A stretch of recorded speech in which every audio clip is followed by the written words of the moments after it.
The only reason why I'm asking us to try to keep quiet is just to be respectful of the session going on next door. But otherwise, I would be having, if the boys think they're gonna win, let me hear you make some noise. And if the girls, do you think you're gonna win? No, so yeah, just gotta be nuts. I like a compliment from Brother Spell. I think if I bleed, you can probably put it in a can and sell it as Red Bull.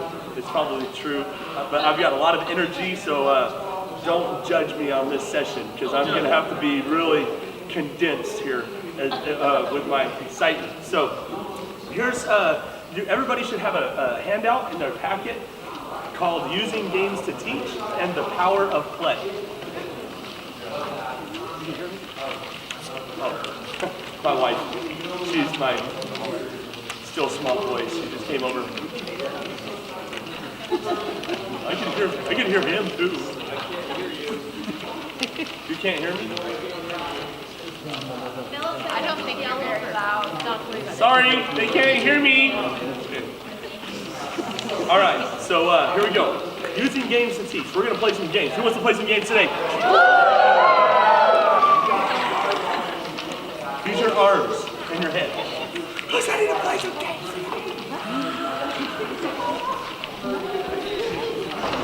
Okay. All right. So, everybody. Okay. So, all of my packets for some reason got piled together with Sister Sonia Frost. So the very first packet you're gonna see is like a decorating packet or something. It's really colorful. Yeah. On the inside of that, you're gonna find my handouts. On the inside of Just Crafting Around. You're going to find all of my handouts. I've got 4 handouts in there that I made for this seminar. 1 for outreach, 1 for the games, 1 for songs, and 1 for prayer. So there should be a wealth of information in those packets. All right, here we go.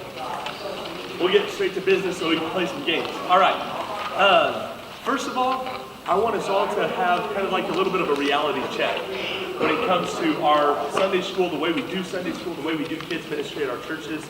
I want us to ask ourselves this question, and let's honestly answer it. Let's do it according to our reality, not according to what we wish, but what is the reality right now?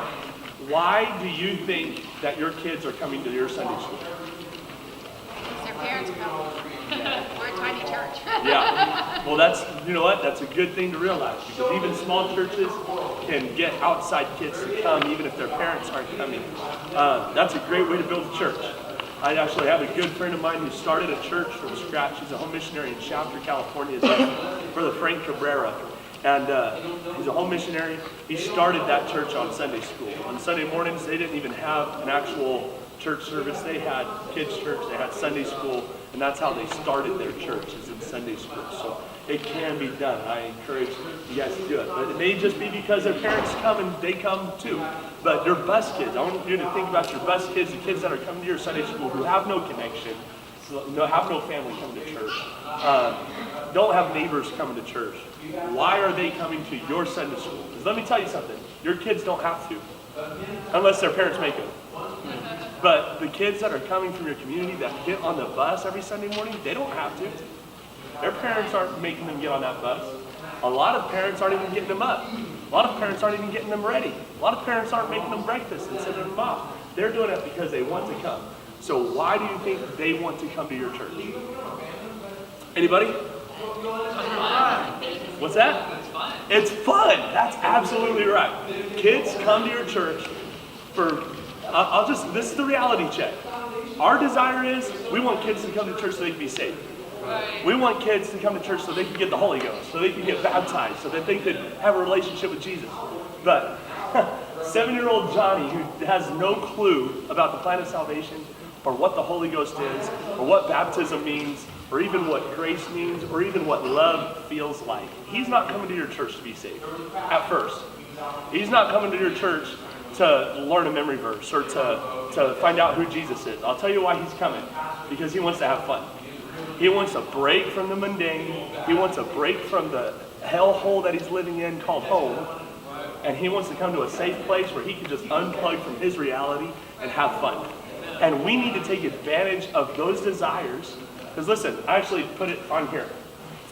As kids ministers, we have a vision and expectations of how things are going to turn out. I hope we do anyway, right? When we plan our lessons, we're hoping that it's going to go a certain way. We're hoping it's going to end a certain way. We hope that the kids are touched and that they are drawn to pray. But what if we stopped and asked ourselves, what are my kids expecting when they come to Sunday school? We have expectations that we put on the kids. We want you to pray, we want you to worship, we want you to be quiet and pay attention, we want you to participate, we want you to do all of these things. But what about our kids? Let's take into consideration their expectations. What are they expecting when they come to our Sunday school? Because remember, they don't have to. They can wake up one morning and say, I don't need to go to that church. Nobody's making me go to that church. We want to keep them coming. And we want them to be saved. But why don't we meet their expectations? Because I'll give you a little bit of advice that I learned in kids ministry. If you meet the expectations of your kids, they're going to be more open to meeting your expectations. If they come expecting to have fun and you have fun, at the end, after the lesson's been taught, some principles have been laid down, and you expect them and you tell them, now let's pray, they're going to be a lot more open to do what you ask and to be receptive to those principles that you're trying to teach. And so we got to realize the power of play. There's 4 things that play does in the classroom. Number 1, play engages the kids on their level. And it helps them to interact with the content of Sunday school. So what do I mean, interact with the content of Sunday school? We can teach a lesson, that's great. We can teach a character, we can teach a principle, that's fantastic. We can teach a memory verse, that's great. But when we incorporate a game to teach those things, then they get to interact with the content that we're teaching, and that we're trying to convey. And so it's very interactive. They get to be engaging and a part of teaching the class. And it's fun, it's play. Another thing that play does, it connects the kids with other kids in their Sunday school, as well as the staff. So if you feel like you want to try to connect a kid and to start building a friendship, put them on a team, pair them up in a game, and let them play together, and that'll kind of break the ice where they can start building relationships within the classroom with the other kids. And it might tear down some barriers between the kids and the teacher also. You know, some of us, they just look at us and they say, oh, they're old people. They're adults, they don't understand me. But when you get down on their level and you start to play with them, then they're gonna think, dude, this chick is cool. This dude is awesome, man. I like this guy. It opens them up a lot to their staff and with each other. Another thing that play can do is it can reinforce the content presented through other methods of teaching. You can't play a game all Sunday, right? You're gonna have different methods that you're using. You're gonna be teaching, you're gonna be talking. I'm just telling you, if you go into a classroom or a kids' church setting and you talk for an hour, your kids probably aren't gonna enjoy themselves. You use different methods. You use songs, you can use puppets, you could use skits, you could use all types of different ways to teach, but games can reinforce those concepts that you teach in a fun and an interactive way. Then the last reasons why we play games in the classroom, because kids have fun playing games in the classroom. And if we can meet their expectations of having an exciting and fun Sunday school, then most likely it's going to open up a door of opportunity and comfortability with us and the kids to where they can meet our expectations as well. And so I'm going to go over 5 ways that you can incorporate games with your lesson plan. And I'm going to give you some examples to accompany each concept, all right? So I might give you some ideas and tell you how the game is played, but we actually won't play it. And there's going to be 2 games for each category that we're actually going to play together. Okay, so the first way that you can play a game and incorporate games in your classroom is is to teach a memory verse. How many has ever taught a memory verse using a game? Awesome, so a lot of you guys have done this already. If you haven't, this is a really great way to teach a memory verse. You can teach a memory verse a lot of ways. You could repeat it over and over and over again. You could turn it into a little song.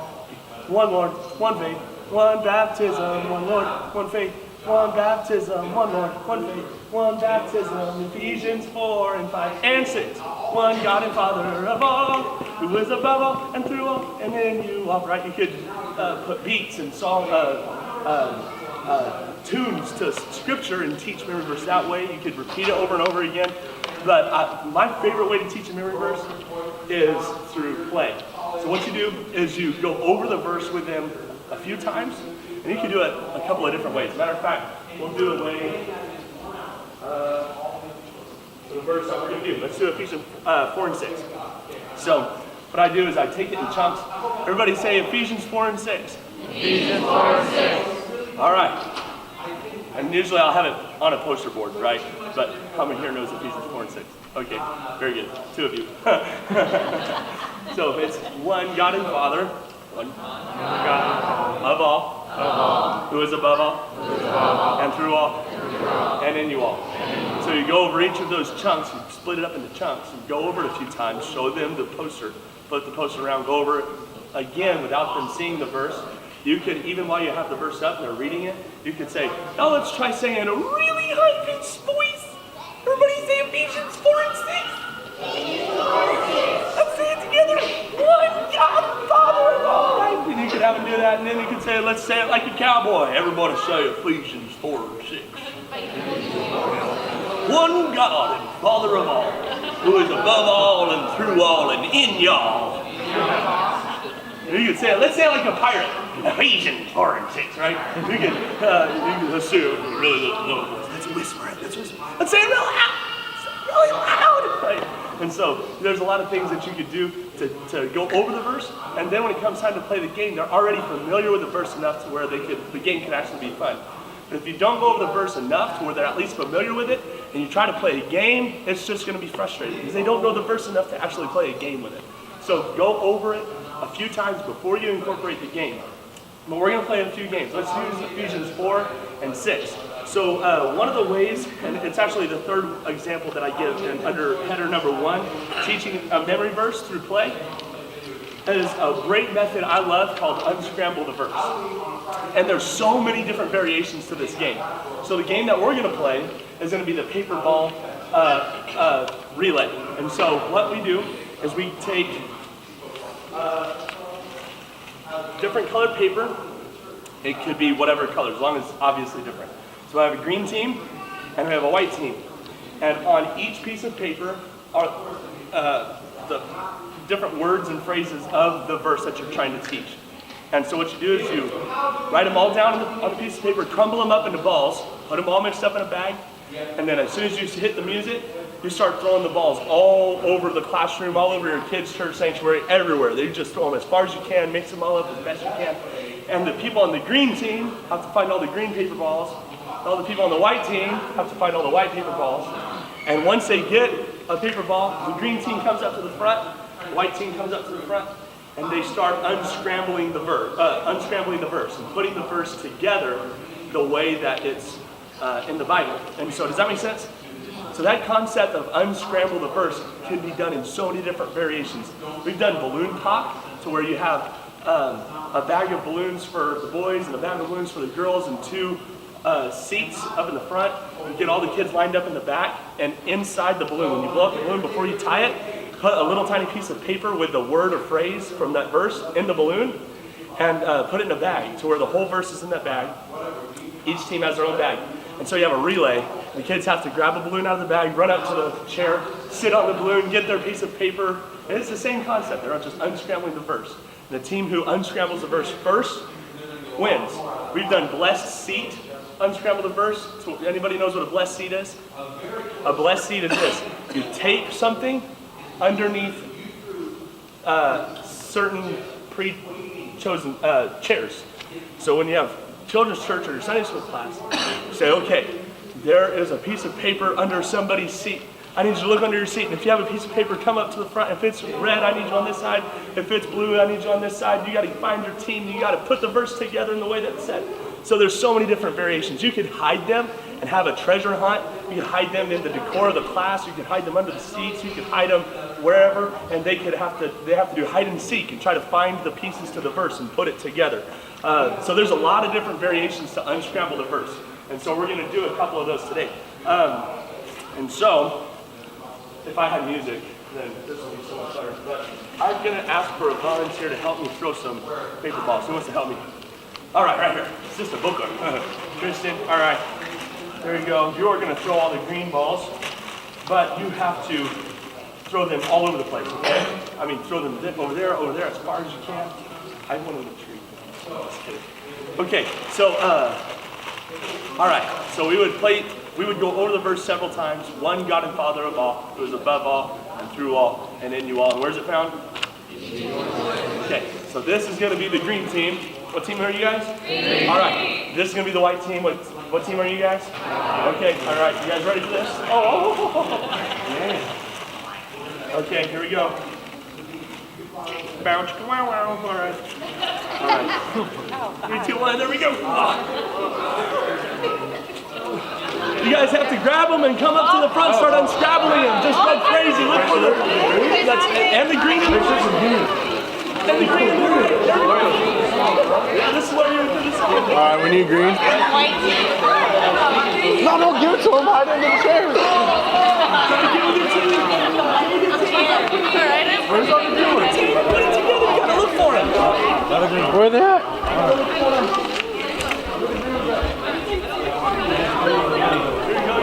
There you go, they're lining up.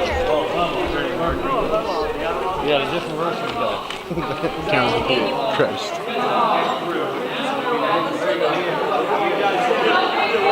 Work together. Green team, whisper, shout for your team. White team, whisper, shout for your team.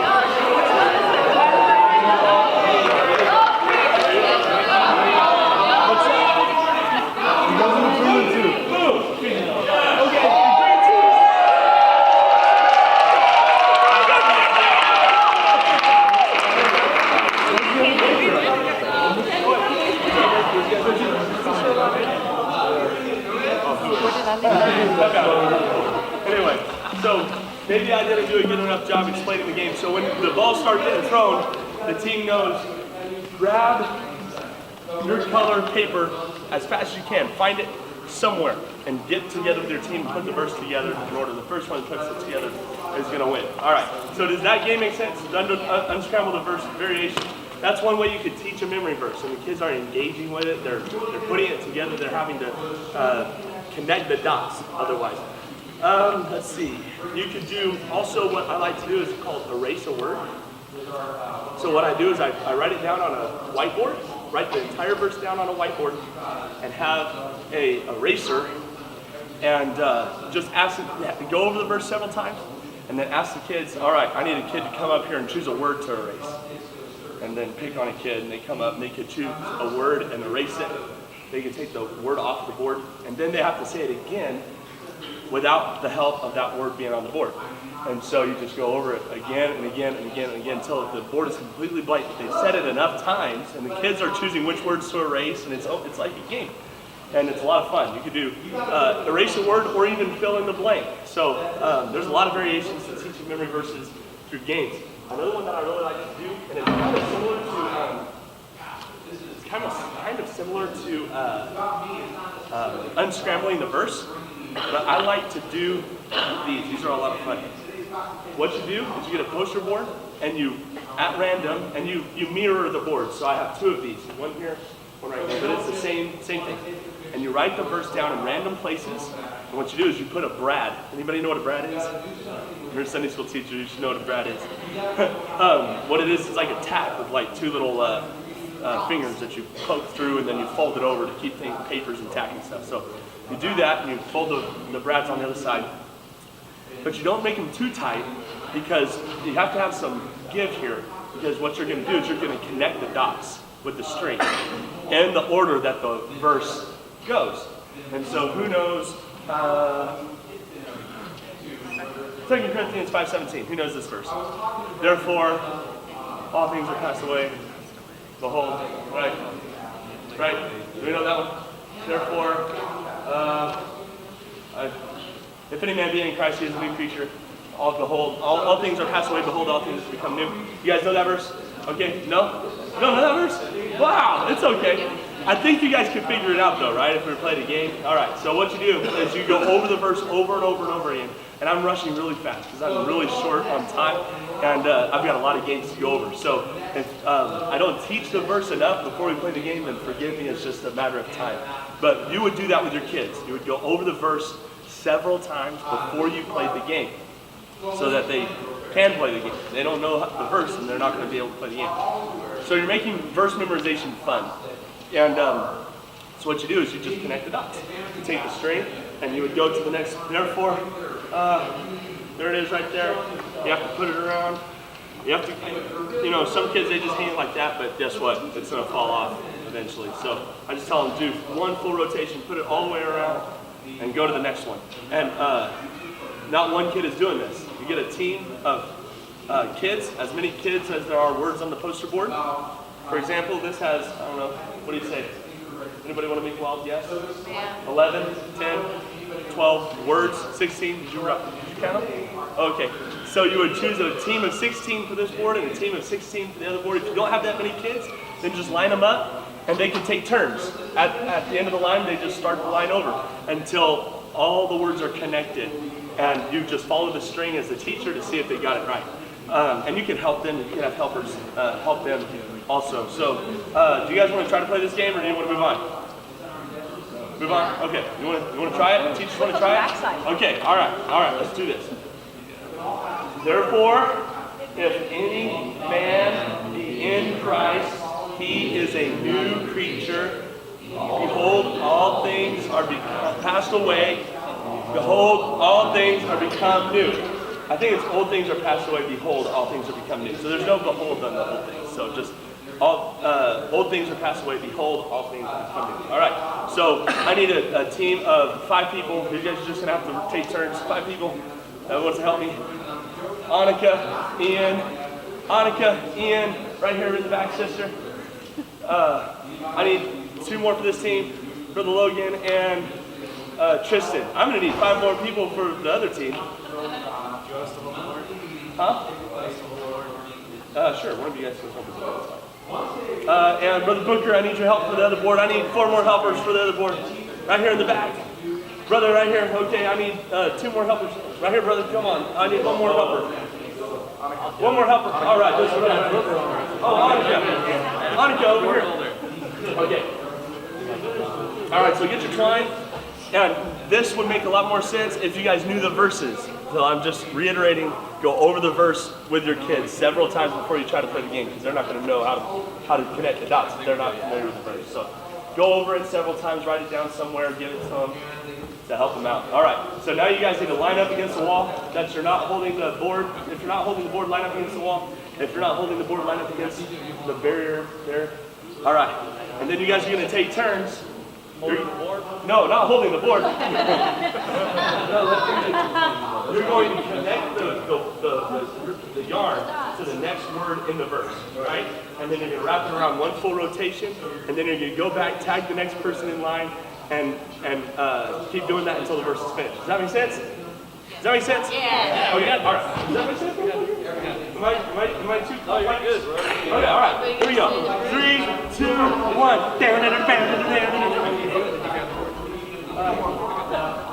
Okay, all right. You gotta slap their hand, or their face, This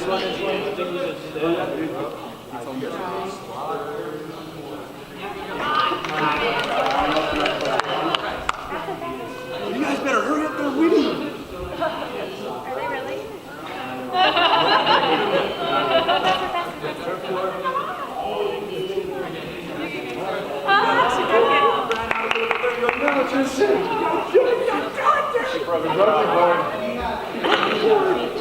Are they really? Wait. Don't wait, you guys are trying to win. Don't listen to them. Wait.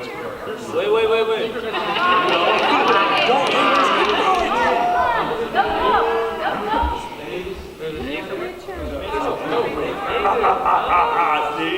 Check that out. Man, I got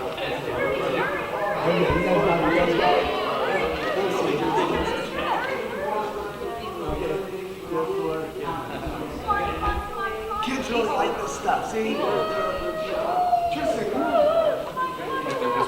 Yes, you got it. You guys can get closer to the board. Getting in line, but you don't have to go 5 feet away. It's a relay. These guys are 1 foot away.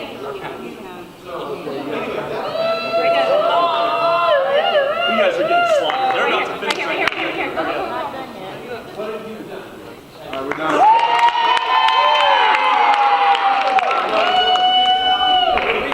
We could have done it. All right, so that's the end result right there. Everybody see that? Everybody see how cool that is? So that's a lot of fun. Kids like it. It's like it's connecting the dots, but with a scripture. It's super cool. And so let's see if they get it right. Therefore, if any, everyone's the winner. Therefore, All the way to the other corner.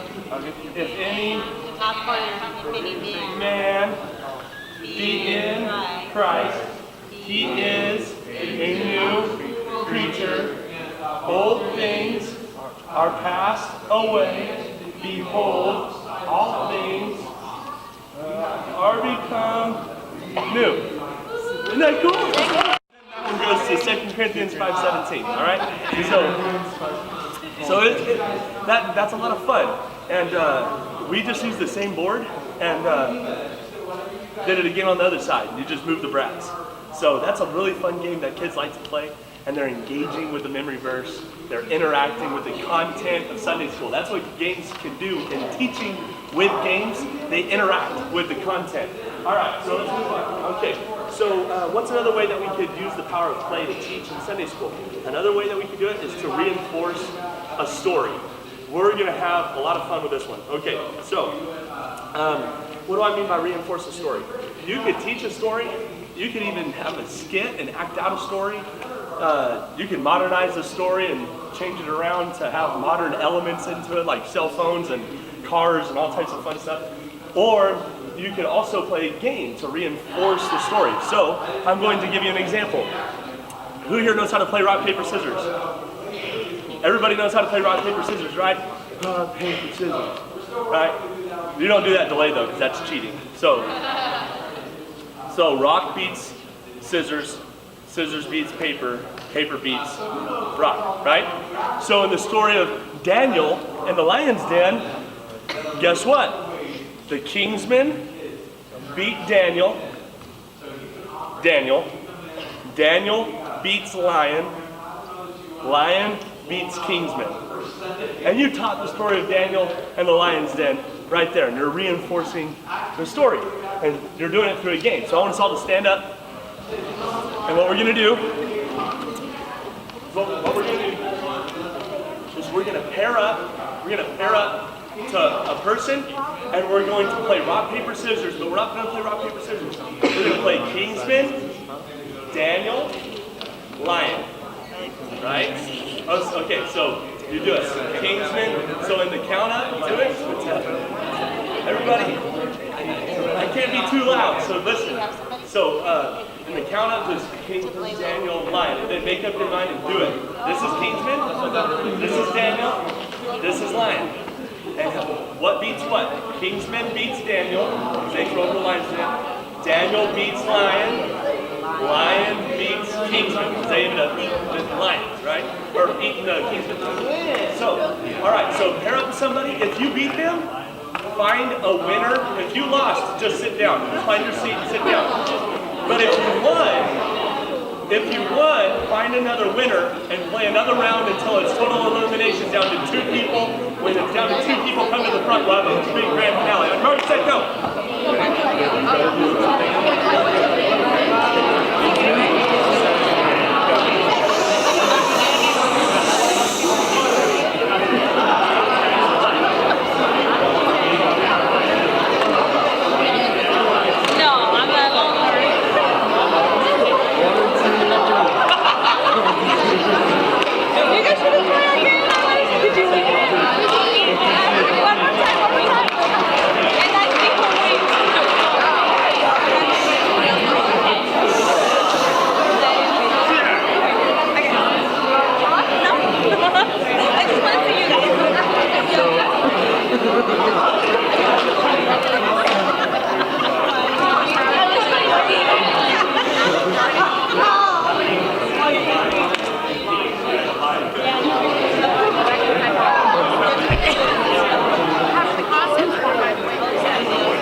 Play quietly.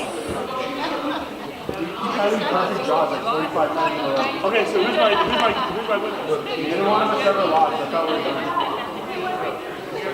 Because you were really. We had perfect jobs. Everybody's been defeated? Little guy right there. Right here. Okay, alright. You guys know how to play the game. Everybody take a seat. So that's using games to teach and reinforce a story. You don't use the game to teach the story. You use the game to reinforce the story.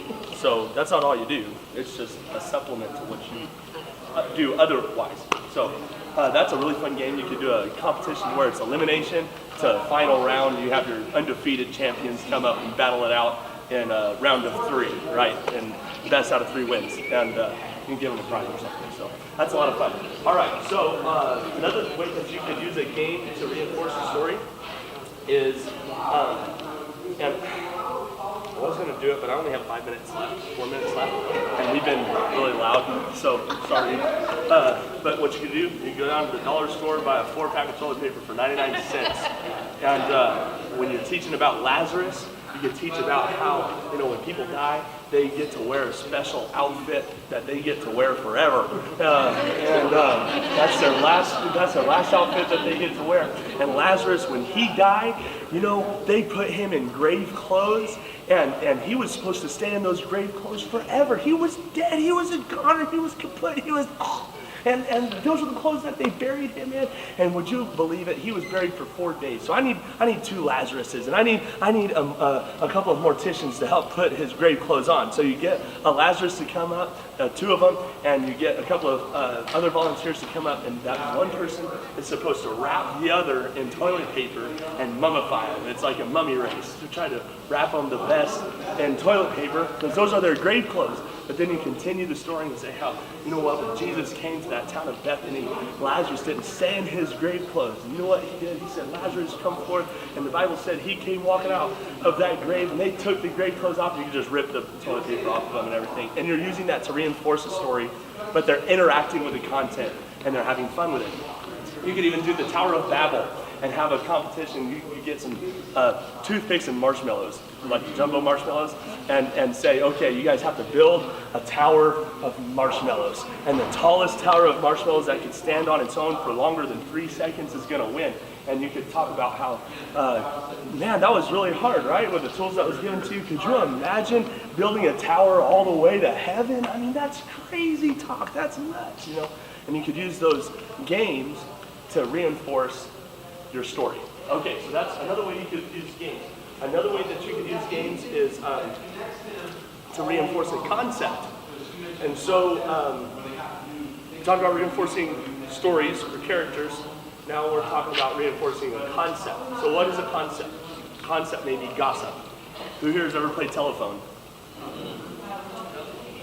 If you guys have never played telephone, we could try to play telephone right now. And what you do is I'll go to a brother and I'll tell him a secret, and he tells the secret to the person next to him, and she tells the secret to the person next to her, she tells the secret to the person next to her, and you go all the way around the classroom trying to repeat the secret to the person next to you. At the end of the line, dude, the story's all messed up. That's not the original secret at all. And then you could use that game as a means to teach a concept or to build on a lesson. Another way that you could teach a concept through games is have a paper ball war. And I was going to do it today, but it's just so hard with the noise thing and the time constraints. What you would do is you would crumple up a ton of paper, and you would put it down the line. You'd split the class up into 2 teams, put them against the wall of the classroom, have a line dividing up full of paper balls. What you do at the start of the music, each of the teams have to go and run and grab those paper balls, and until the end of the song, they're just throwing paper balls at the other side, right? And so when the end of the song comes, you count up all of the paper balls on each side, and the side with the least amount of paper balls wins. So literally, the entire game is make sure that the other side has more paper balls than you do. Does that make sense? Well, what is the lesson that can be taught in that? Well, when we serve God, we can't take a break because the devil's constantly trying to mess up our lives and trying to infiltrate our families and trying to infiltrate our churches. We can't stop fighting. We got to keep picking up his mess and throwing it back in his face. And we got to fight fire with fire. And devil, you're trying to mess up my life, but I'm going to tell you what, I'm going to mess up your kingdom. And you could use those games as a means to teach concepts. Another way to do it is a toothpaste relay. Have a couple of kids come up with some tubes of toothpaste, and you get them real cheap. I know it's a waste, but it's cheap, right? And so you just see who can empty out the toothpaste the fastest. That's so easy, but I mean, kids dig that stuff. And once they're done emptying out the toothpaste, say, you know what? Sometimes that's like our behaviors or our words. We empty it out onto people. We just unload on people. We can do it really quickly, really rash sometimes without even thinking. Guess what? You can't take those things back, right? And so there's ways that you can teach games, concepts with games. Another way to have fun with your kids and play is to have fun with your kids. Not necessarily to teach a concept, not necessarily to teach a story or a memory verse, just to have fun. Why? Because we want to meet their expectations so they can meet ours. It's a two-way street. Look up minute to win it games. We were going to do some today, but we're just running out of time. You can do relays. You can do traditional games like heads up, 7 up, red light, green light, jump rope, hula hoop, whatever. But remember, these games are treats for the kids, but beware that we only have limited amount of time, and we've got to teach them. So don't spend all Sunday just playing random games. Utilize games to teach. Utilize other areas of teaching to make sure that your kids are taking something home. Well, how can I measure that? That's the last part, is trivia. Ask your kids questions. You know, look up Bible baseball. Who here has ever played Bible baseball? Awesome, a lot of you guys play Bible baseball. If you don't know what Bible baseball is, look it up. It's a lot of fun. I wish I could explain it more in detail today. This session really could be an all-day session. So you guys are dismissed to go to your next one. Hope you got some ideas. God bless you.